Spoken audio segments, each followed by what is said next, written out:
60 and the 215 meet in Riverside, near Merino Valley. For more info, Google Hooters Riverside. There's only one thing you think of when you think of Hooters. Hooters, the original American wing joint. KCAA Loma Linda, 1050 AM, 106.5 FM, and now 102.3 FM.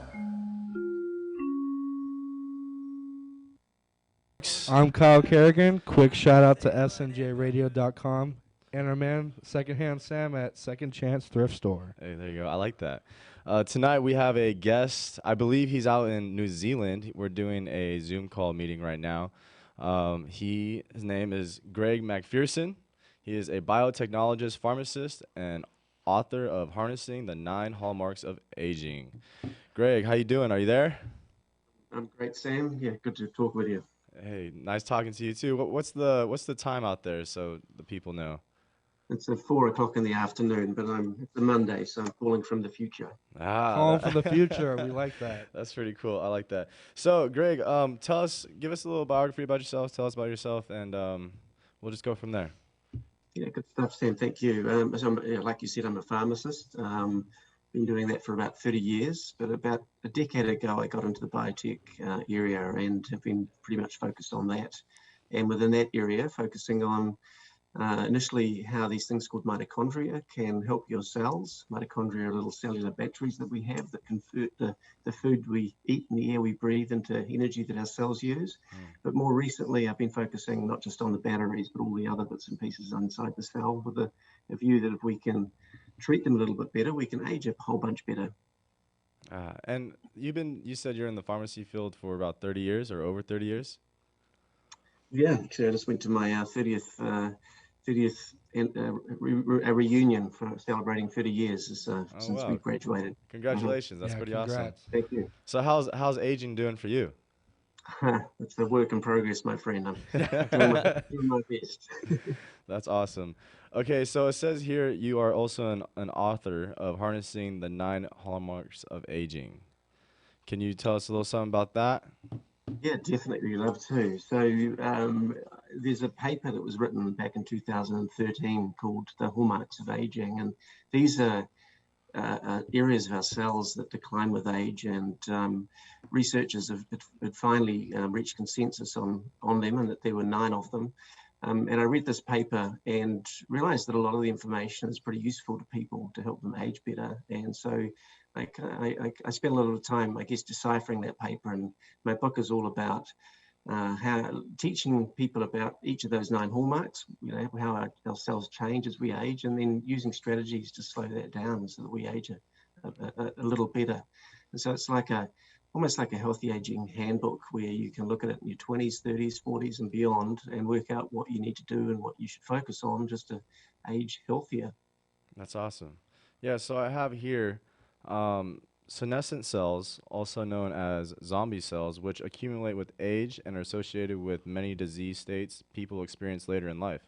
They can add a roadblock to your health, and senescent cells are defined as cells that over time stop dividing but do not die off, which is how they get the name zombie cells. These cells can begin to release harmful chemicals in the body, damaging normal cells and causing inflammation. Is that correct? 100%. Yeah, they literally are like zombies. I don't know if you watch any of those zombie movies, but you get bitten by a zombie and next minute you're a zombie, and that pretty much happens with our cells as well. These cells flip into zombie mode and they secrete all of this inflammatory gunk, and that's slowly but surely it converts other cells around it into zombie mode, and it's quite damaging. And it's quite possibly why we get a lot of inflammation and a lot of disease as we get older. And what's exciting about it is that now researchers have worked out what's happening. They are starting to work out how to fight it, and the things that we can do to fight zombie cells are just the stuff we do that keeps us healthy, like exercising and eating well, occasionally fasting and skipping the occasional meal. But there are also like natural supplements like fisetin, and we have a product as well, but also drugs that researchers are developing to help target these zombie cells and get rid of them. Mayo Clinic's doing some research right now on that, and we'll know within the next sort of 6 months, a year, exactly how it works. Yeah. Go ahead. You want to read your part? Okay, so researchers believe that zombie cells have a lot to do with advanced aging, and scientists are racing to find solutions that could dramatically help improve one's health span or how long someone lives without the threat of disease and chronic illnesses. So you're saying zombie cells basically attack cells around, right? And they just die off without basically shedding. They just build up, just dead cells. Yeah, it's almost like if you had, in your kitchen and you didn't change the trash in your kitchen, and after a while it's going to start being pretty unpleasant in the kitchen, and you don't want to hang around there. Well, that's almost like what a zombie cell is. It's just an unpleasant neighbor, and and absolutely it'll damage the cells around it, and in fact it'll actually send messengers around the body and turn other cells into zombie cells. So scientists have looked at that, and they've transplanted like these senescent cells into mice, for example. So like a zombie cell into a young mouse, and that young mouse starts to get some of the diseases you'd associate with old age. And when you treat the mice, you can get anything up to a 30% life extension. And so whilst that's not, you can't directly say that's going to happen in humans, it's a pretty good chance that if you take those cells out that are causing the problem, that you're going to remove some of the stimulus that's going to, that will cause disease. So I'm very optimistic that we get rid of these zombies, these senescent cells, that it's going to make quite a difference to us. So who's more prone to have zombie cells? Is it something that can be like genetic, or how does that work? That's such a good question. So, if you've got a health condition right now, you're more likely to have some senescent cells. Anybody over the age of 50 is going to be having them, and they're going to start to build up. And if you're overweight, or you've got something like diabetes or HIV, those sorts of things, also those are like conditions associated with having more of these senescent cells. And not that they are, but how harmful are these senescent cells to our health? They're just like one of those things where they just like, I don't know what, it's like they harm us all, but it's quite mild, right? So really what you want to do is have a strategy where you just want to keep their numbers to a minimum, because there's really no escaping having them, other than using certain supplements and taking certain activities. But it's just they basically cause low-grade inflammation, which over 10, 20 years is what starts to trigger some of these diseases that you experience with old age. Are you speaking of kind of like arthritis and stuff like that? Yeah, arthritis, like cardiovascular disease, diabetes, some of these metabolic diseases. So, we all experience it, and I guess what's exciting about what the researchers are starting to understand is now we can work out how to remove them, and that's where the clinical trials and the attention are going now. One group of researchers recently looked to see whether it was senescent cells that were causing old people to react so poorly to COVID, and so they did a test where they treated the older mice with a senolytic, which is a molecule which will remove the cells, and then they gave them COVID. And what they found was that these old mice, once they got rid of the senescent cells or zombie cells, reacted to COVID just the same as a young mouse. So that just may be the reason that the older adults are having such a rough time with this pandemic. And where do these senescent cells come from? I mean, at one point, because the body is supposed to thrive and live. Why do we have these cells? Does everyone have these cells? Yeah, cool question. So they're actually really useful to us when we're young, and they're a way for our body to slam a handbrake on a cell and stop the cell division when something goes wrong. So if a cell senses there's a bit of cancer there, then one of the I guess the ways it fights that cancer cell is it puts the cell into like zombie mode, if you will, and it stops it dividing. Another reason you might have is if you cut yourself and you have your body stitches yourself back together and you have a scar, and the cells that are doing that, they get put into, the handbrake goes on there as well once they've done their job, so that you don't overscar, so to speak. And And so, and the reason that what they do then once they go into zombie mode essentially is they secrete these inflammatory molecules or chemicals, and that alerts your immune system to come along and clean them up and get rid of them.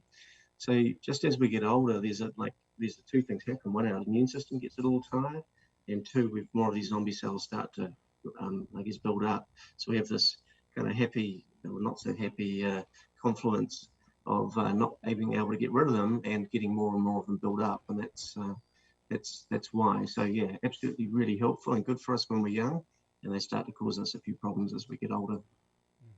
So how do we get rid of these zombie cells? Is there certain foods that we can eat to prevent that, or? Yeah, so a strategy is just exercise. That's a really that just triggers a whole bunch of longevity pathways in your body, and so that's really helpful.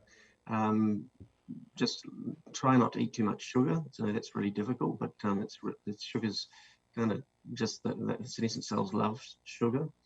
If you skip a meal occasionally, like skip breakfast and maybe lunch if you can, then what that does is that puts your body into housekeeping mode. And the first thing the body does is it goes and grabs those senescent cells and other bits and bobs that aren't working properly and gets the energy from them rather than the food. And then when you eat again, then those cells get rebuilt more shiny and new. And then there are supplements that you can take. One's called fisetin. Fisetin comes from strawberries, and unfortunately you've got to eat like a container load of them to get much fisetin. But fisetin is like the full-on enemy of senescent cells, and it actually just interacts with various pathways which keeps them alive, and so you can really effectively decrease the numbers by having a dose of fisetin. And can you explain or elaborate a little bit more on the fasting? Is it really as complex as people think when it comes to learning how to fast?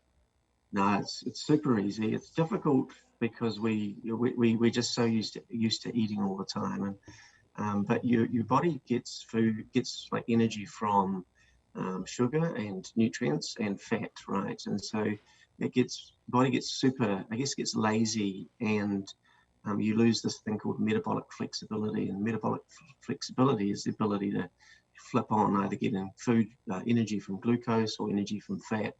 And so, and it's a wee bit, the body just prefers to get it from glucose because it's easier.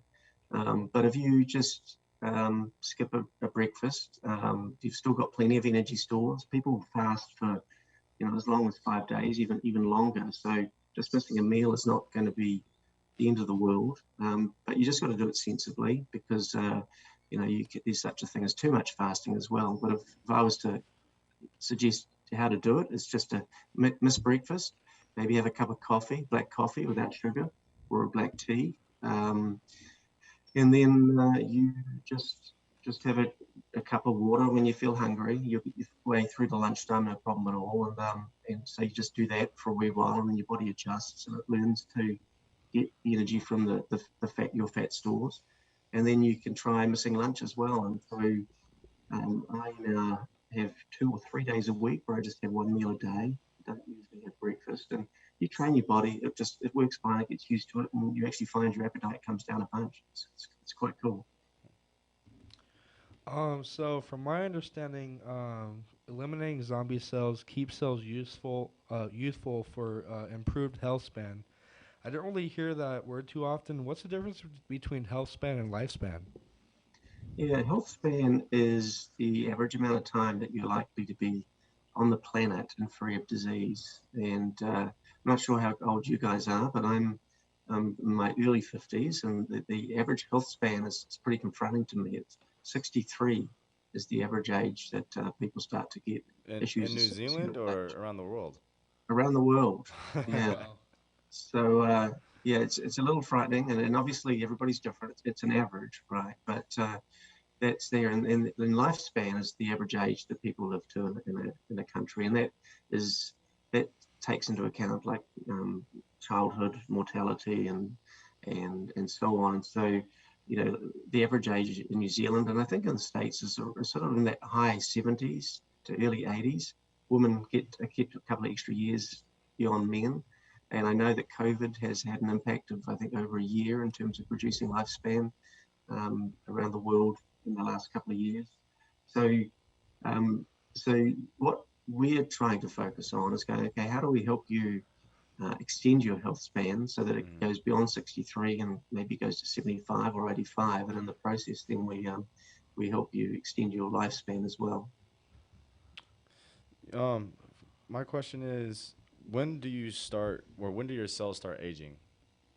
Yeah, from the day you're born, but Okay. everything's everything's pretty good until your 20s and early 20s, and then it's aging starts to happen, and it's aging. I, I guess you guys get a bit of sun, and you're in California, right? Yes. Yeah. Yeah. So get a bit of sun up in your neck of the woods, and I think most people have learnt that you put a bit of sunscreen on your face, and it's a really effective way to protect your skin and slow the aging process in your skin.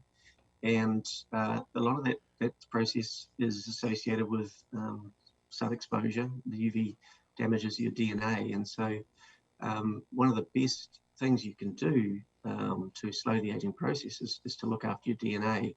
And there are three elements of your DNA that break down as you age. You know, your DNA, like actually in every single cell every day, your DNA breaks around 100,000 times. So it's a crazy amount, and we've got amazing DNA repair mechanisms inside our cells. But if you can do things like exercise, if you can do things like just have a healthy diet, if you can manage your stress, because stress actually damages your DNA. Mm. And it's not about stress so much as managing it. So we all get stressed, but it's people who manage it better that have healthier DNA. So those are that's the sort of thing that you want to work on, and there are some really interesting molecules that can help your DNA go well. We've got a product we call Cell One, and it's like sunscreen for your cells. We just basically just helps protect them like perhaps a sunscreen might your skin. And then in your 30s and 40s, it's about your mitochondria, which are your cellular batteries. It's just like your cell phone battery. They just it runs out, after over a couple of years. Well, these amazing intracellular batteries like last us a lifetime, but they decline in function about 10% every decade after our 30s.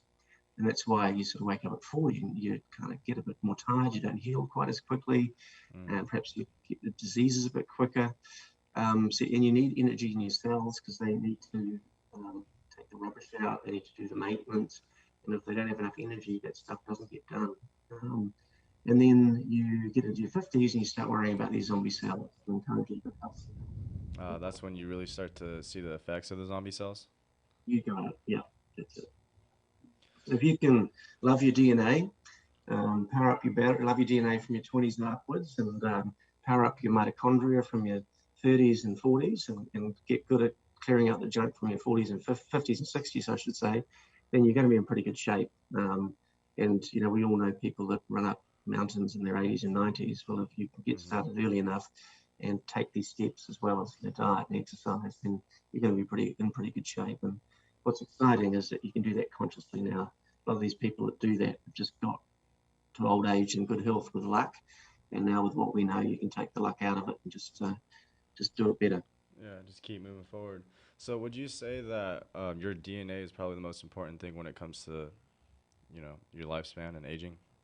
100%. Yeah, there's quite a smart chap called David Sinclair who you may or may not have heard of, but he's come up with something called the information theory of aging. And if you imagine your DNA is like a CD or a record, and it gets a little scratched over time, well, the same thing happens to your DNA. And if you've got a crisp new CD, the sound's just brilliant, that it's got high fidelity, the lasers picking up the music perfectly and translating it into music.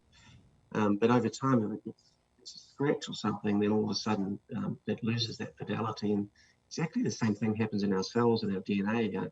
Our DNA is like the CD, and our body reads that CD, and it uses that CD to make proteins and other bits and pieces inside our cells. But if that DNA gets a bit scratched, then you might have a heart cell that might be 99% heart cell, but it's sort of a bit sort of muffled, and it might be 1% brain cell or 1% liver cell. and that gradually starts to impact on how well our cells operate. So, so he believes that, David Sickley believes that, maybe 15, 20 years that we'll be able to go and, treatment where we can polish the DNA and actually reset our biological age. And so we might get to 40 or 50 and go in for a treatment and get, basically wipe 10 years off our age, and then just rinse and repeat for as long as we want to. Yeah, I was told that our body makes new cells all the time. Is that the same with our DNA?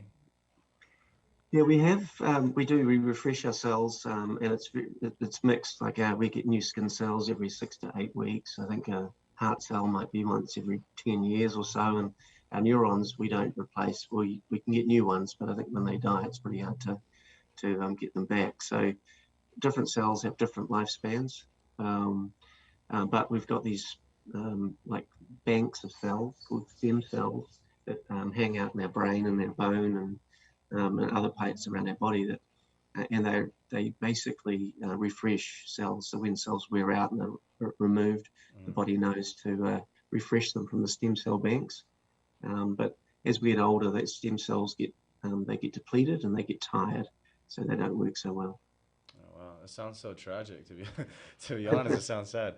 But what about your DNA? Does your DNA get refreshed or like what you were saying, cleaned up just like the other cells do? Yeah, no, it's essentially you've just got to. You're just gonna scar your DNA like over your life. Yeah, yeah. It's like you just build up accumulative damage over time with it. So the trick is just to try and look after it as best you can, and it'll last you as long as possible. Mm. And what speeds up these zombie cells? So if we don't exercise, if we have the beautiful Western diet, if we eat all the time. Yeah, you were saying that that these cells love sugar. Yeah. So basically, okay, well, that's good. Yeah. So it's So you want in a perfect world, right? You would follow a diet which probably is plant-based. You'd likely eat not until you're full, so you'd just be a little bit hungry some of the time, and potentially just have the biggest meal of the day in the morning, and then just perhaps don't eat so much towards the end of the day. Downsize your meals. Yeah, you downsize your meals. But I mean, the key thing I think these days is we understand the benefits of fasting so much. So I love food, and so I might eat just one meal a day, but when I eat, it's a beautiful meal, and I don't worry too much about the portion size. So it's actually more about, obviously you eat healthy, but it's more about when you eat, not so much what you eat. So we talked earlier about fasting. What's the appropriate amount of time to fast to help kill off these zombie cells? Yeah, it can range, right? You could just do skip a couple of meals and just have one meal in a day. But there are people out there that will do 5 days of fasting, and your body goes through some really interesting processes as part of that. And it's all about, if you think maybe 100,000 years ago, and we were in the middle of an ice age, and it's really hard to find food. Well, your body's got the ability to get energy from itself for a wee while, and then so then it clears out all of these zombie cells and other components of cells that aren't working so well. So if you wanted to do a full fast, then it's sort of 3 to 5 days. But I'd encourage you to talk with your physician before you do that, just to make sure you haven't got any health conditions that might compromise that process. But that's what I do every 3 months, is take a 3 to 5 day fast. And it's a little tough to do, but you feel amazing after it. That is really crazy, because I heard of like interval fasting, like every 12 hours. But the zombie cells don't get eaten until after like 3 to 5 days, you said? Yeah, you know what? If you do interval fasting for 12 hours, then that's fantastic. It's like when your body has a switch, and it's when you're hungry, when you eat, the switch that goes on to building up tissue and like storing fat and so on. And then if you don't eat, then it flips into a switch, which is when you fast, flips to the switch where your body sort of searches and destroys all the cells that aren't working that well. So yeah, look, there's just so many health benefits, And that's, yeah. I'm sorry, and that's including like cancer cells, right? Yeah, cancer cells do not like fasting. So, and we all have cancer at any one time.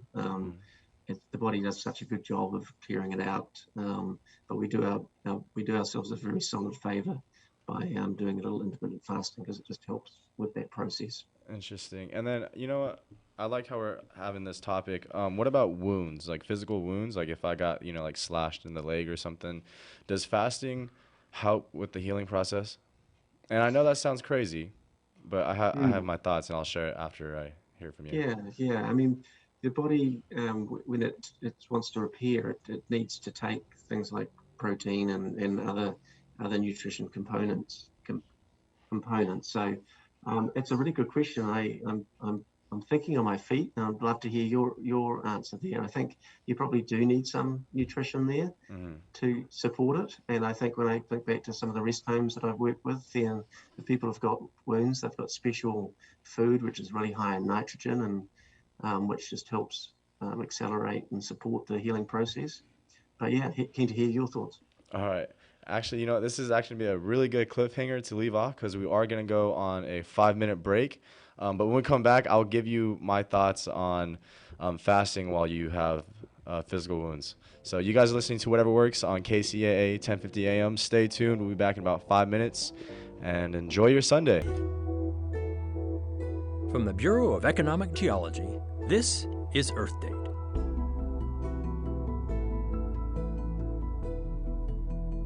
You've heard of carbon copies, but what about carbon opposites? Diamonds and graphite are both made of pure carbon, but like a hero and a villain played by the same actor in a B movie, they're almost comically different. Diamonds are transparent, prized for their clarity and brilliance. Graphite is opaque and nearly black, valued for its ability to leave marks, which is why it's used as pencil lead. Diamonds are famously hard. This makes them highly abrasive and used on saw blades, drill bits, and sandpaper. Graphite is incredibly soft and is so non-abrasive that it's commonly used as a lubricant. Diamonds are an excellent heat conductor, while graphite can be used as an insulator. How could two minerals from the same element be such different characters? The answers lie in where they were born and how they were formed. Diamonds are created deep within the earth under intense heat and pressure. Their crystal structure is bonded tightly together in 3 dimensions. Graphite is formed from organic matter when it's heated during continental plate collisions.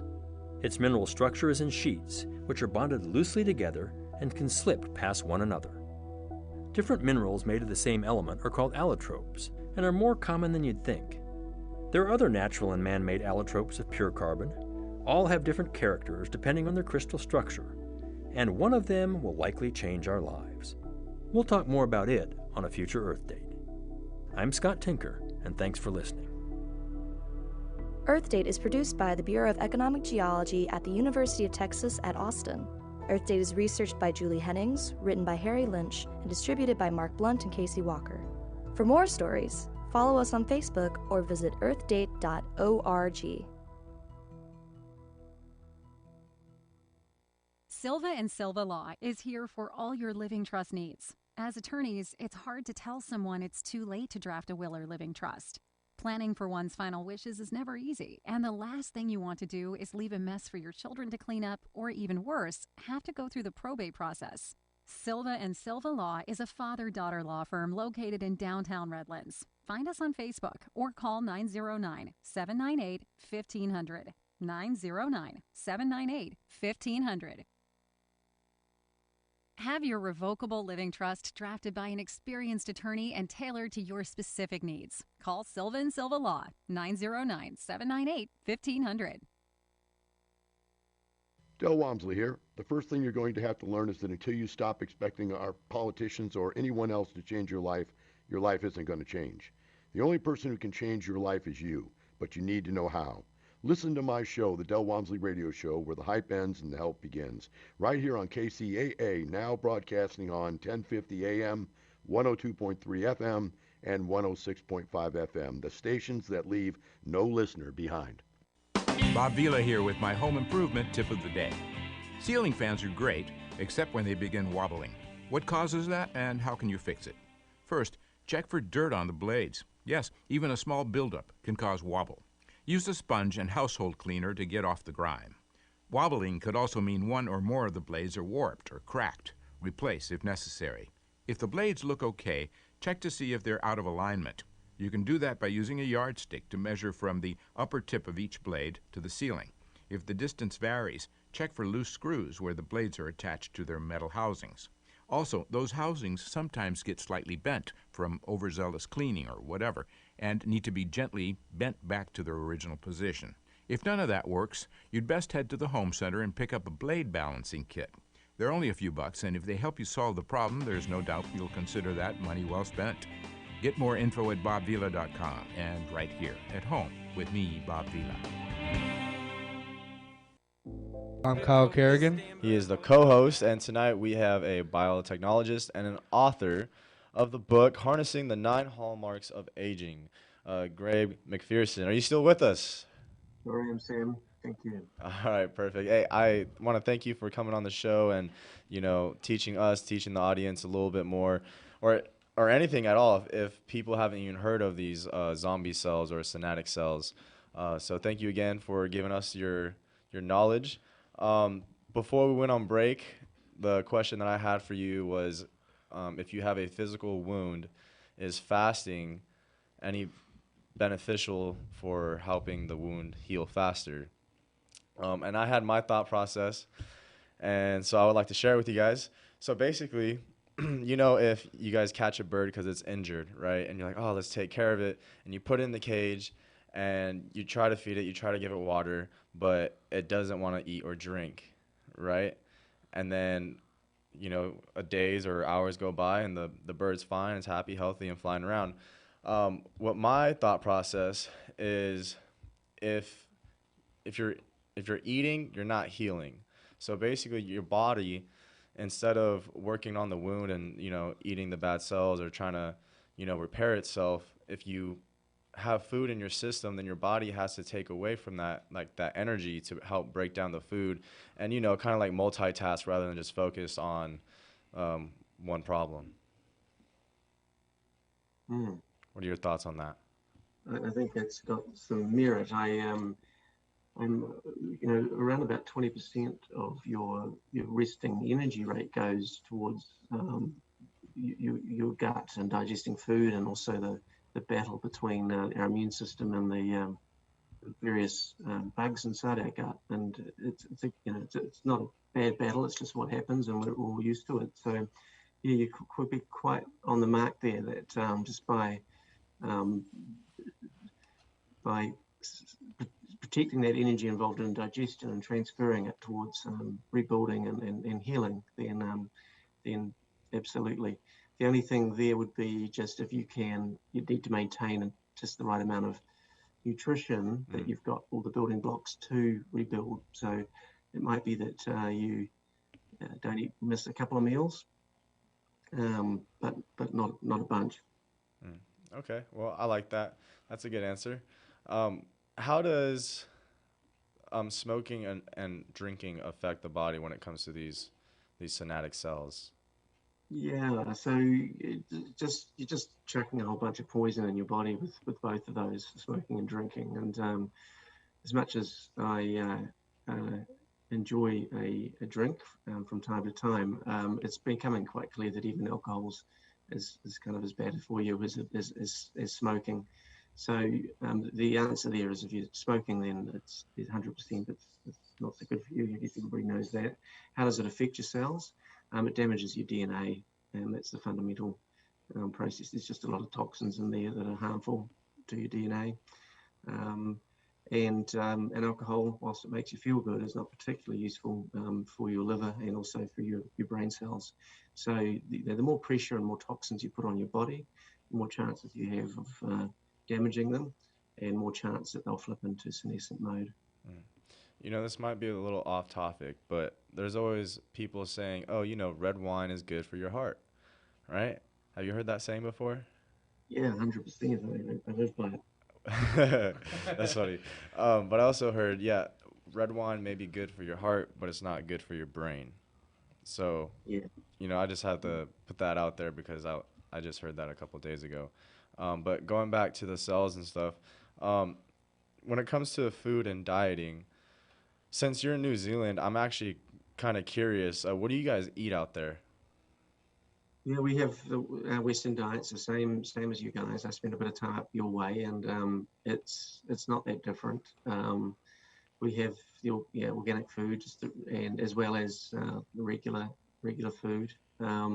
So for us, we grew up on something called meat and three vegetables. So it was usually a piece of meat and a bit of potato and carrots and corn, etc. But that's pretty much developed now. I guess like the rest of the world, we've had the benefit of like just so many countries coming, or so many people from around the world coming to New Zealand. So we've got a fantastic diet, which is a fusion of Indian, Italian, Asian, American, you name it. So yeah, we're pretty fortunate down here. That's pretty awesome. Have you ever came out to America or visited California or anything? Yeah, like I was came out when I was 21 and spent 6 weeks doing a pharmacy training course in UCLA, and spent a bit of time in Orange County, and just blown away because I came from a town of 3,000 people, and it was a bit of a culture shock when I came to town. And I've spent the last decade coming up to the States probably 2-3 times a year, maybe 4 times a year. Oh, that's So awesome. yeah, love it.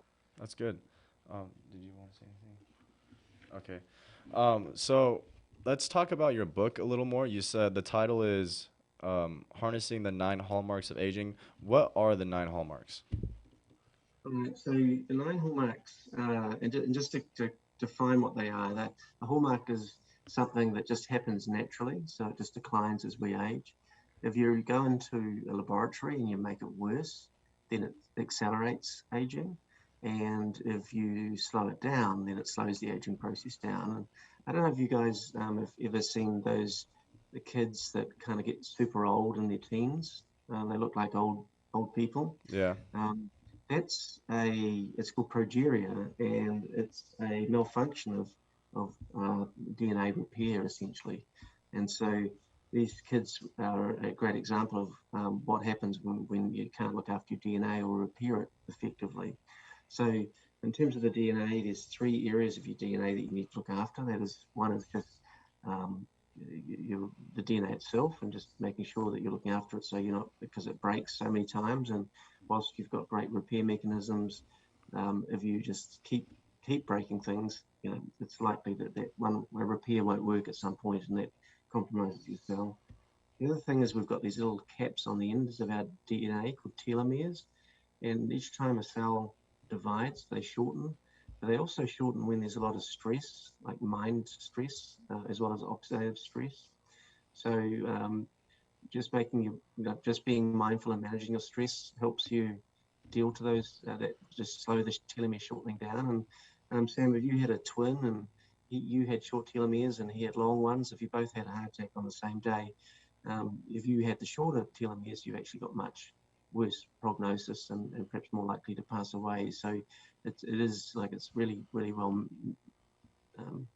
quantified that look after those telomeres, and it really helps. And then you've got something called epigenetic malfunction. And epigenetics essentially is that what we talked about before, those scratches on your CD. And if your the wrong genes are turned on at the wrong time, trouble ensues. And likewise, if the right genes are turned on at the wrong time, it's troublesome as well. So that's what you look after for your DNA. And then you have your mitochondrial dysfunction. So those batteries that we talked about. Right. They're amazing little things, mitochondria. They're actually bacteria that were co-opted into our cells, a billion years ago, and they're remarkable in that we were all, you might say, pond scum before then. but with that extra energy, we've been able to develop the complex life that we all see and enjoy today. And they actually are responsible for a lot of the oxidative stress in our cells. So you imagine it's a wee bit different now with cars, but you pour a bit of fuel in and the car burns it with oxygen and you get exhaust out the exhaust pipe. Well, free radicals, 95% of the free radicals in your cell are generated by mitochondria. And as they age, they tend to spill more out into the cell and damage it, as well as just damage themselves and reduce energy. And you need energy because your cells, they do the main thing. If it's heart beating, it's beating and contracting. But things break, so your cell's busy looking after itself and repairing itself. But with less energy, it just can't repair things. So things start to wind down. And likewise, you need to take the garbage out every day and just make sure that everything's clean and tidy. And again, as those mitochondria decline in function, they have to work out, what do I do? Do I clean up? Do I do the maintenance or do the main thing? And they've got to stick with the main thing, and eventually that damage to your cells starts to overwhelm it and cause problems. We have those stem cells we talked about earlier. So stem cell fatigue is a hallmark. And so these cells are all nice and shiny when we're young, but as we get into our 5th, 6th, 7th decade, they get tired and they just don't supply as much of the new shiny stem cells and don't replace the old cells as well as they used to. And then something called proteostasis. That's just the body's way to maintain the protein in a cell. And most people think of muscle when they think of protein, but protein is actually the mechanics of the cell, the structure, that does all the components that do all the jobs. That's all protein. And if they're not working well, then your cells aren't working well. And when they don't work well, organs break down and you get sick. So that's a key thing that slows down. Intercellular communication. So we've kind of got this internet of our body where we send signals around our body, and it could be just through our nerves. You think you want to move your arm and so you can, but that can decline with age. Or there might be certain hormones or things called exosomes, which are little packets of information that get sent around the body. So all those things just start to degrade over time, and it just means literally that sometimes the left hand doesn't know what the right hand's doing. And again, over time, that just compromises our ability to be healthy. And then just that cellular senescence we talked about. So it's something that just builds up over time. And there's some people coined a phrase called inflammaging, and it's a sort of a mix between inflammation and aging. And we just typically have more and more inflammation as we age, which again degrades our body. And senescent cells are likely to be right in there behind that. So what can we do to decrease inflammation in our bodies? Like, I heard turmeric's pretty good with, it's like anti-inflammatory, as well as like chilies and peppers, right? Yeah, you got it. So 100%, like turmeric and the curcumin inside is a really, really good anti-inflammatory. And there are lots and lots of like diets that we can have, like certain fats that are more inflammatory than others. And you can have you just have to Google low inflammatory diet. But inflammation is like compounding interest in your bank account. You chuck $100 in now, and 10 years later you might be lucky to have $200. Well, inflammation is like that; it compounds over time. So if you can get the interest rate as low as possible, just means you can wear out a little less in your older age. So yeah, fully encourage curcumin is a wonderful way to just keep that inflammation under control. And things like aspirin, which is I'm not sure what you call it in America.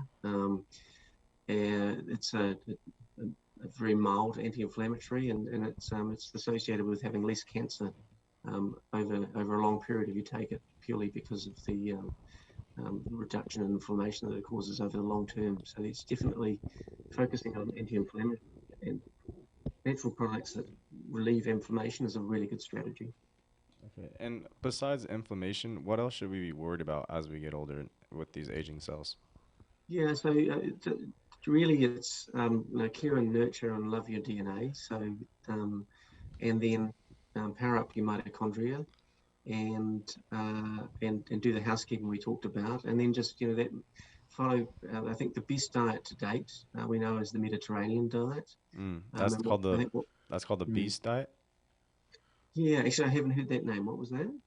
You said that's called the Beast diet, the Mediterranean diet? Yeah, the best. Sorry, best. Oh, Sorry, excuse Beast. Got you. my Kiwi accent. Yeah. Apologies. My bad. But yeah, And what is a so Mediterranean diet? What's involved it, with it's that? yeah, it's just a lot of it's fish and vegetables and olive oil and limited red meat and and that is just appears to just keep us in good working order as long as possible. Olive oil is ridiculously good for you, and it's better than any other seed oil. Um, and there is a particular molecule in olive oil called oleuropein, and it's associated with reduced risk of cancer, reduced risk of atherosclerosis, just reduced risk of a bunch of conditions that you get with old age. And so what I've done in my book, as well as and I started a company after I wrote the book because I could see there wasn't really much out there that synthesized the 9 hallmarks of aging and gave you like formula essentially that can interact with those pathways. Because the beauty of understanding what the 9 hallmarks of aging is that we've got 9 targets now that we can focus on to slow the aging process. So that's inside the book. You've got strategies which tell you how to do stuff for free, like exercise and diet, and what foods to avoid, and what foods to eat, and then and you need different things at different times of your life. Like there's just no point taking something to support your mitochondria in your 20s and 30s unless you've got a health condition that's compromising them, because you've got your mitochondria working just fine. So forget about them until you late 30s and 40s and beyond. Likewise, no point taking anything to facilitate good, healthy housekeeping in your body until you're sort of in your 40s, 50s, and 60s, because that's just not an issue. So that's what the book's about. It's like a roadmap essentially to keep you as well as possible for as long as possible with what we know now. That's awesome. You're talking about with the Mediterranean diet. I heard you say limited amount of red meat. Is that correct? Yeah, there's more and more evidence out there that minimizing your red meat intake has many health benefits. Anything from reducing your cancer risk through to just helping you you lower cardiovascular disease. So it's not to say don't have the occasional steak, because I think that would be silly not to, because it's a fine food, but it's about being perhaps more plant-based. And what I like about plant-based diet is that typically there's a whole bunch less resources that goes into delivering up a plate of vegetables and in a plant-based meal. So not only are you looking after yourself, but you're also looking after the planet. Okay, that's good. Thank you. And then also with olive oil, you can't just intake olive oil like at a hot temperature, right? Because isn't that bad for your health? Yeah, totally. The oils can be oxidized and can be denatured and damaged by heat. And so what you're eating when you're having a hot oil is not the original molecule. And Right, because some people out there would fry their chicken and be like, "Oh, we fried it in olive oil, so it must be healthy," right? Yeah. Like that's not the case. Yeah, they're kind of missing the point a little bit. Yeah. Yes. So how would you do it? Would you just take olive oil like in a salad or like low heat, or how do you properly use olive oil for its benefits? Yeah, I just have it just low heat, or just raw on the salad on the side. That's all you need. There you go. That's awesome. We only have a few more minutes. Can you tell us where people can find you and find your book? Yeah, absolutely. So your book you can find it on Amazon.com. If you search Harnessing the 9 Hallmarks of Aging. You can also find it on the 9hallmarksofaging.com. And you can find me at sw.co. That's S for science, R for research, W for wellness, .co, not .com, just .co. And that'll pretty much share a little, tell you what we've talked about today, and you can sort of go down the rabbit hole as far as you like. Awesome. All right. Thank you, Greg, so much for coming on my show. I appreciate you. Thank you for the knowledge that you've given us. You want to shout us out real quick? Shout out to snjradio.com. Shout out to Secondhand Sam up in Ukaipa, Second Chance Thrift Store. All right, you guys, we're going to be wrapping it up here. So thank you again, Greg, for coming on. I appreciate you. Next week, we have Ryan. She was on our show 2 weeks ago. 2 weeks ago. And we're going to continue. Yeah, she's going to continue talking about gaming and streaming. There you go, guys. All right, you guys. Well, we'll be back next week. You guys are listening to Whatever Works on KCAA 1050 AM, 102.3, 106.5. Thank you, guys. Happy Sunday. Rona and Riverside.